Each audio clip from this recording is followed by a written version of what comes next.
Bukas mag-unboxing tayo ng paswerte galing China. Kasi para gumanda ang ating life. Good morning universe, good morning earth, good morning Makati City, and good morning Labrador. So this vlog is mag-unboxing tayo ng jewelry na kagaya nito. Kasi itong akin luma na to. Almost 1 year na to sa akin. Kasi dapat ito, hindi to papahawakan ng ibang mga tao.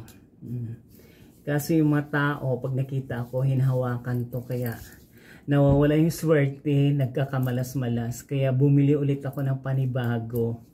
Pero ito, galing na talaga to ng, ito kasi binili ko to kay Hans Kua.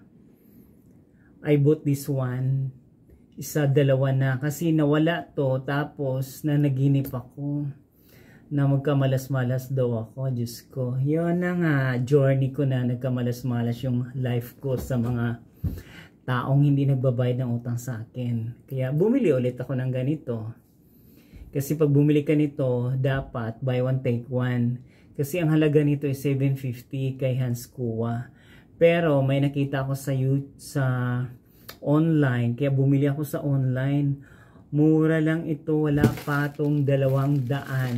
Di ba? Laki ng kita ni Hans Kua sa ganito. Kaya ito, bumili ako sa online. Ito dumating na nung nakaraan. Galing ng China. Wala siyang serial address. Ayan. Ang halaga nito ang size nito is 10. Ito kasi makapal to. Itong nabili ko is manipis. Ayan o. Ito makapal. Yan makapal to. Ayan o. Itong binili ko ito, yan o, size 10. Ayan, size 10 yan. Pwede yan lagay dyan. Ito,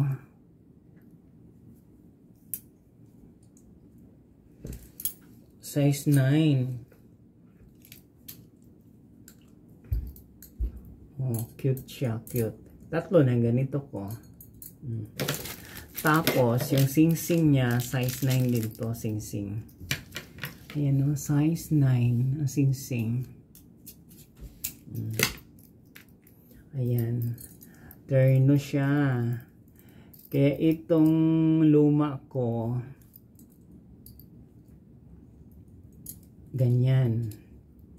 Puro na lang ito pangontra. Kasi daming kumukontra sa life natin. Ayan, tatanggalin natin yung isa.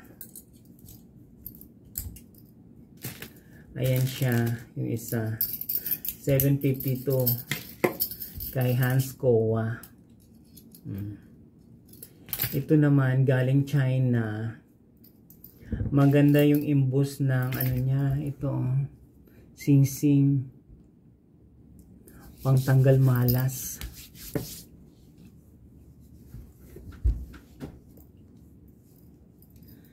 Ayan ito wala pang 250 para ka bumili lang sa Starbucks. Diba? Ayan siya, maganda. Huwag lang hawakan ng mga malas na tao kasi mamalasin tayo. Pero itong paniniwala na to, nasa iyo lang to. Kasi ikaw yung nagdadala ng journey mo. Kung malas ka talagang tao, magsumikap ka. Hindi yung porket malas ako, malas na lang ako habang buhay. Hindi po ganun. Kaya sa naniniwalang malas ka, hindi ka malas. Hindi ka lang marunong mag-mindset ng pera mo. Pero kailangan mo ring mag-work in order to survive your life. Diba? Huwag iasa sa mga ganito-ganito. Kaya bumili lang ako naman ito kasi may nakita ko sa online at saka nabasa ko na maganda yung sa China kasi wala pang 500. Ayan o. Magaang lang sa katawan dadalhin. Ayan yun eh.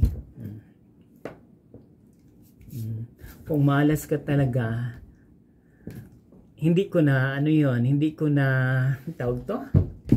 Hindi ko na pakikilaman yung buhay mo kasi kung malas ka, dapat yung mga ginagawa mo na mga patalpok-talpok sa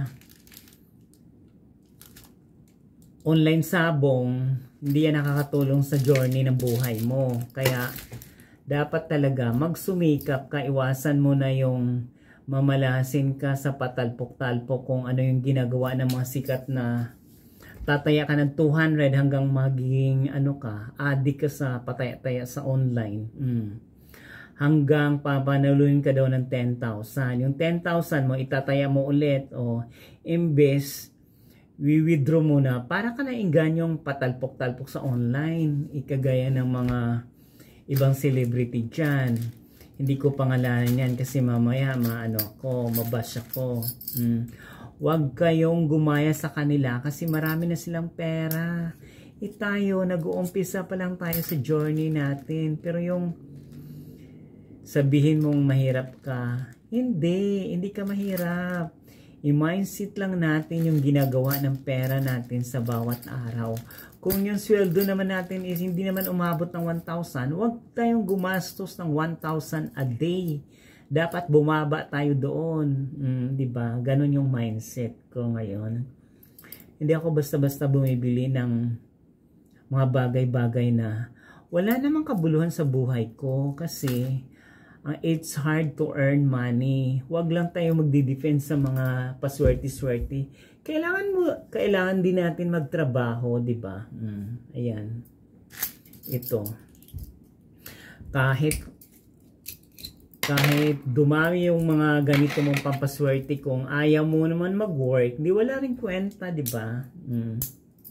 Ayan dalawa ng ganito ko. Pero ay nako. Pero kung nagustuhan yung video ko ngayon, sa dami kong yaw-yaw dito sa paswerte galing China, please watch, like, share, and subscribe my YouTube channel Journey. Maraming pong salamat.